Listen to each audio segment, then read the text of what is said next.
سب بخیر۔ خداوند یسوع مسیح کی برکت اور سلامتی آپ سب پر ہوتی رہے، آمین۔ ناظرین، آج ہم توبہ پر دیکھیں گے کہ توبہ کس طرح پیدا ہوتی ہے۔ یہ خدا کی طرف سے جو ہے یہ کام ہوتا ہے، پر مطلب یہ ہے کہ کوئی آدمی جو ہے وہ بذات خود توبہ نہیں کر سکتا جب تک کہ خدا اس کے دل کو توبہ کرنے کے لیے تیار نہ کرے۔ ہم خدا کے کلام پاک میں سے دیکھتے ہیں، اعمال کی کتاب جو ہے اس کو جو ہے 11 باب اور اس کی 18ویں آیت جو ہے اس میں یوں لکھا ہوا ہے، پھر تو بے شک خدا نے غیر قوموں کو بھی زندگی کے لیے توبہ کی توفیق بخشی دے ہے۔ تو پھر ایک اور آیت بھی خداوند کا کلام جو ہے وہ یہ فرماتا ہے، اعمال 5ویں باب کی جو ہے وہ 31ویں آیت جو ہے اس میں یہ لکھا ہوا ہے، تاکہ اسرائیل کو توبہ کی توفیق اور گناہوں کی معافی بخشے۔ دوسرا تموتھیوس دوسرے باب کی جو ہے وہ 25ویں آیت ہے، وہ یہ ہے کہ شاید خدا انہیں توبہ کی توفیق بخشے تاکہ وہ حق کو پہچانے۔ یہ خدا کا اپنا کام ہے، یعنی خدا شاید کہ خدا، اور پھر یہ ہے کہ بے شک خدا نے غیر قوموں کو بھی توبہ زندگی کے لیے توبہ کی توفیق دی ہے، خدا نے توفیق دی ہے۔ پھر اعمال میں یہ بھی لکھا ہے، اعمال کی کتاب میں، تاکہ اسرائیل کو توبہ کی توفیق اور گناہوں کی معافی بخشے۔ یہ بذات خود خدا کا کام ہے۔ تو دوسرا تموتھیوس میں بھی یہی ہے، شاید خدا، اب یہاں خدا بھی یہاں لفظ آیا ہے نا، شاید خدا انہیں توبہ کی توفیق بخشے تاکہ وہ حق کو پہچانیں۔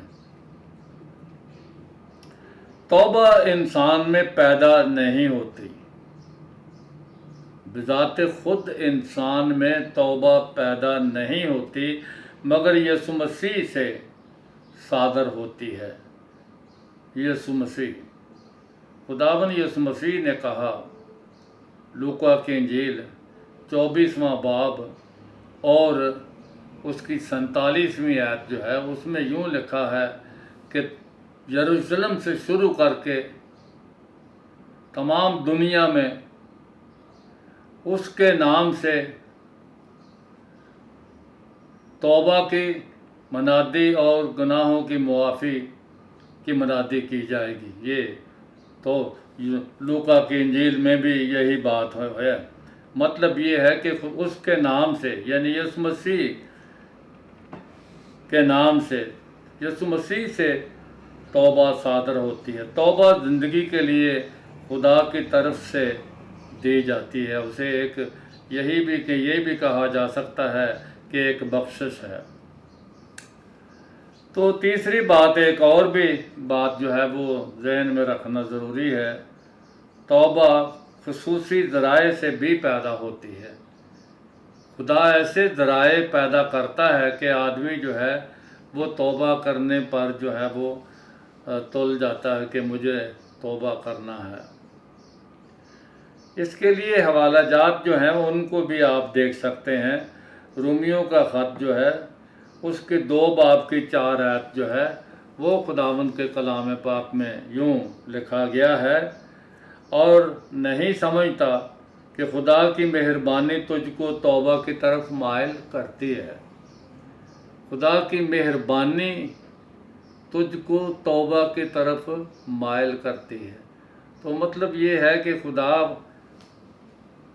توبہ کرنے کا خود محرک ہے، مطلب خدا خود انسان کو تحریک دیتا ہے کہ وہ توبہ کرے۔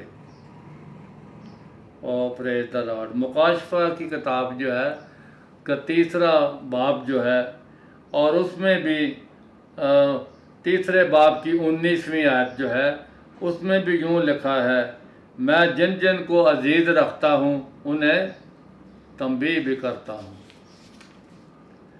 ان سب کو ملامت بھی کرتا ہوں اور تنبیہ بھی کرتا ہوں، پس سرگرم ہو اور توبہ کر۔ تو یہ کلیسیاؤں کو بھی لکھا گیا ہے۔ پھر یہ دوسرا باب جو ہے اس کی جو 5ویں آیت ہے، مکاشفہ دوسرا باب 5ویں آیت میں بھی یہی لکھا ہے، پس خیال کر کے تو کہاں سے گرا ہے، تو توبہ کر اور پہلے کی طرح محبت رکھ۔ توبہ کرنے کے لیے خدا جو ہے وہ بذات خود جو ہے وہ ایسے وسائل بھی پیدا کرتا ہے، تو بہت سے وسیلوں سے توبہ جو ہے وہ پیدا ہوتی ہے۔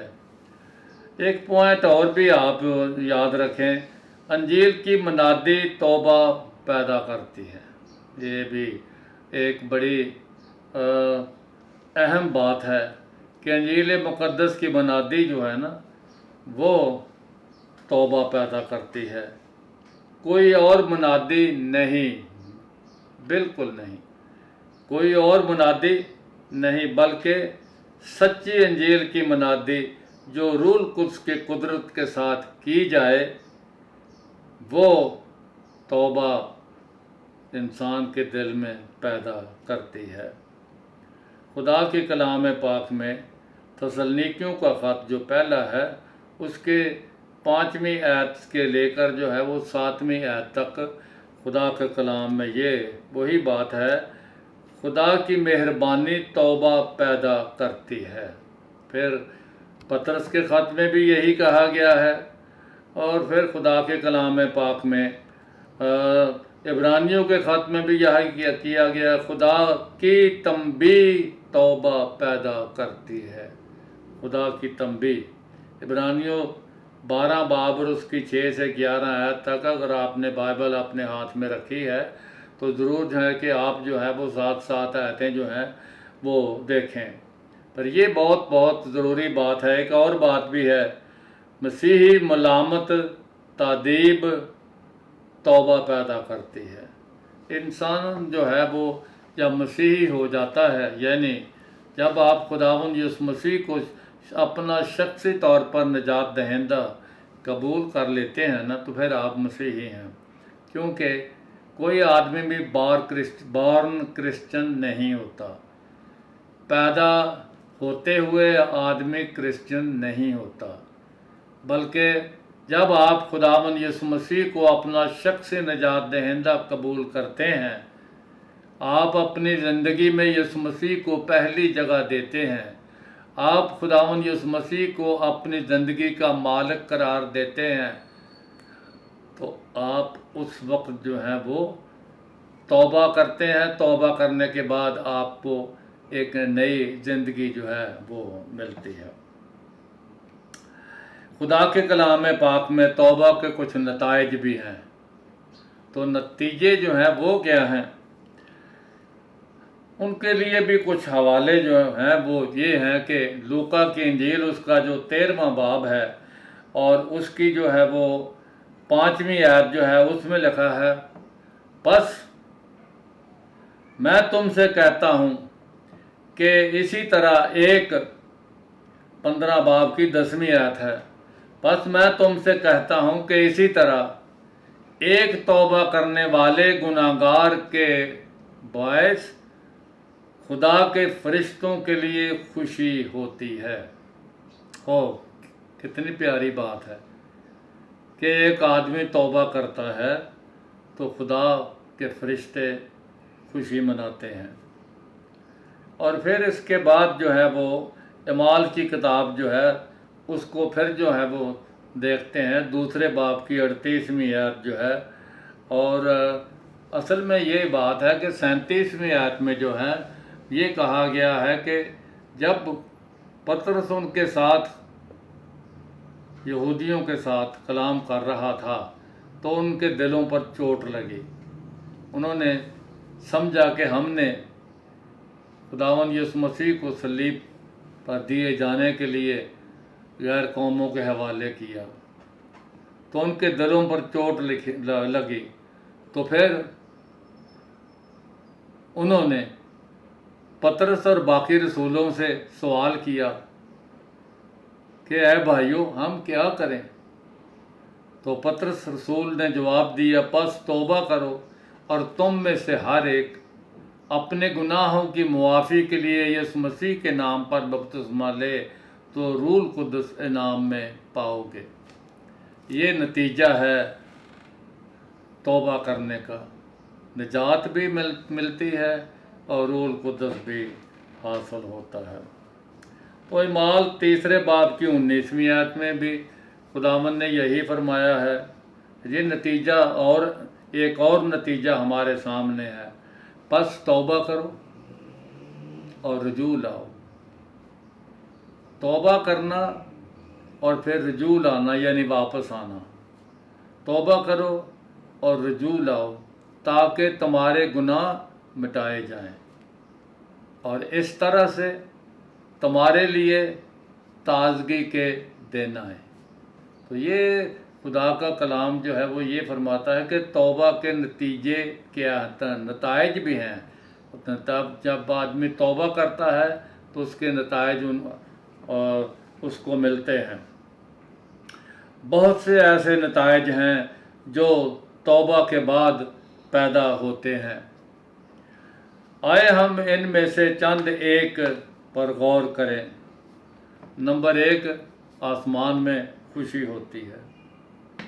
جب گناہگار کوئی توبہ کرتا ہے تو فرشتے نگاہ شوق سے توبہ کرنے والے کو دیکھتے ہیں۔ جب سب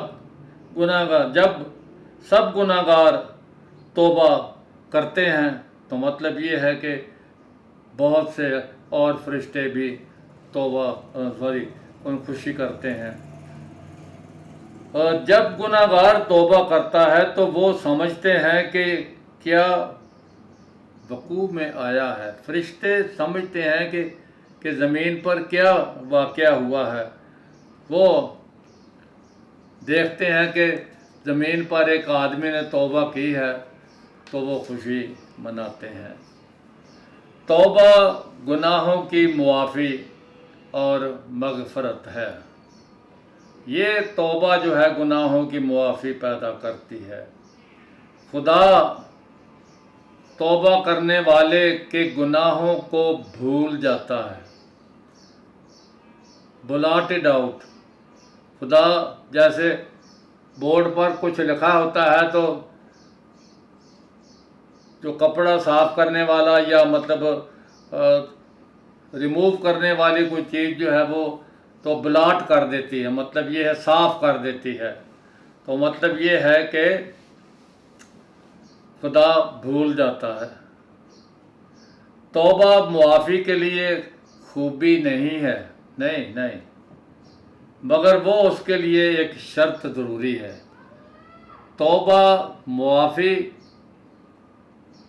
توبہ جو ہے وہ معافی کے لیے خوبی نہیں ہے بلکہ توبہ معافی کے لیے شرط ہے۔ تو یہ انسان کو معافی کے لائق ٹھہراتی ہے، مگر یہ اس کو معافی کے لیے ملقب نہیں کرتی، مطلب یہ اس کو معافی کا لقب نہیں دیتی، یعنی اس کو معافی کا حقدار نہیں بناتی۔ اس سے پیشتر کوئی شخص بپتسمہ پائے تو اس کو پہلے توبہ کرنے پڑے گی۔ توبہ بہت ان کے لیے ضروری ہے۔ پھر دوسری بات یہ ہے کہ جو گناہ ایسے کیے جاتے ہیں جن کی تلافی بھی کرنی پڑتی ہے، تو پھر یہ بات جو ہے اس کی یہ بات ہے کہ تلافی جو ہے وہ کیا ہے۔ جب زکئی خداوند کو دیکھنے کے لیے درخت پر چڑھ گیا تو یسوع نے دیکھ کر اسے کہا، زکئی نیچے اتر آ، آج مجھے تیرے گھر میں رہنا ضرور ہے۔ تو جب زکئی کے گھر میں گیا تو ضیافت بھی ہوئی،